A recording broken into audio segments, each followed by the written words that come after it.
He turns in a career best finish here at the Brickyard of second place, besting his previous career best finish of fourth. He drove the number 18 M&M's Toyota for Joe Gibbs Racing. Kyle, you had a strong car throughout the day. 48 certainly was very, very tough to beat today, but you tracked him, I guess, best you could. Yeah, we did. We had a really good race car today. Dave and the guys brought a phenomenal piece here from the Joe Gibbs Racing Shop, and we worked on it well this weekend, and you know, we felt like unloading right off the truck, it was pretty good, felt pretty comfortable. You know, the laps in a Nationwide car, my Monster Energy Camry there, I think helped a little bit, but also just having a good race car over on this side helped out too. So can't say enough about the effort the guys put in, just for our best finish here, our best run. If it wasn't for the 48, we were probably in our own zip code on the rest of the field, but you know, Jimmy Johnson was in his own country today, so we couldn't keep up with him. That was the best we had, and it seemed like that was the best anybody had. So good effort by the whole M&M's team. Proud of them, and you know, for the last 8 weeks that we've had, you know, we've run well. We just have not been able to close out the deal and finish where we've been running. So this was a good day to be able to do that. Thank you, Kyle. We'll take questions now for Kyle Busch. If you have one, raise your hand. We've got one here on the front row, please. Kyle, have you had a race this year where a guy could take off on the restarts and just zoom away like he did?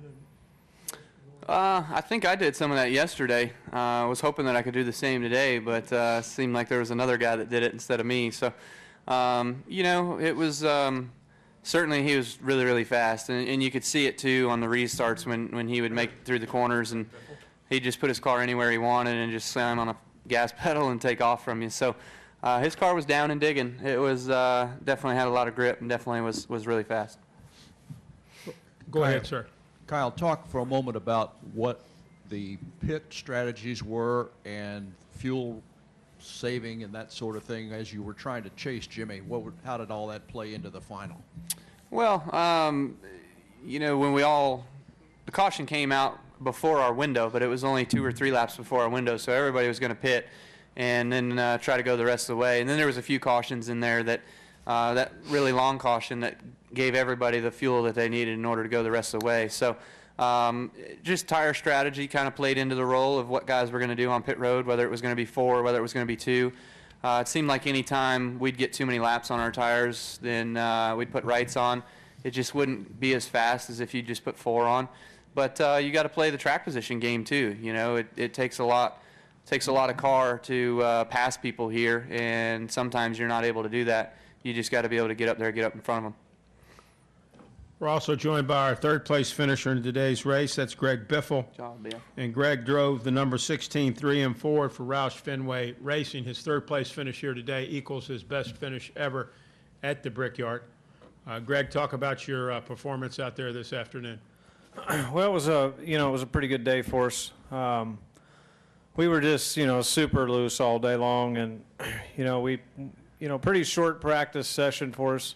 Pretty compact, and toward the end of practice, we put a different package in our car that seemed like it had pretty good speed on the lap tracker, but was a little bit free, and we thought that might be good for today if it was, going to need it, the car to turn. So we decided to race that package and just really loose all day. So it made it difficult after about 4 or 5 laps of my car to start to get real loose. And we did 2 tires there at the end. I thought that a lot of people would do 2 tires, and it turned out most everybody did 4. So that hurt us a little bit, but still we ended up third, and kind of flattened off. That caution right there probably helped us, helped the tires equalize, and when we fired off again there, we were able to maintain. So, we'll go back to the drawing board on what we got. We got a test tomorrow, and then, Pocono and Michigan. So we'll keep working on it.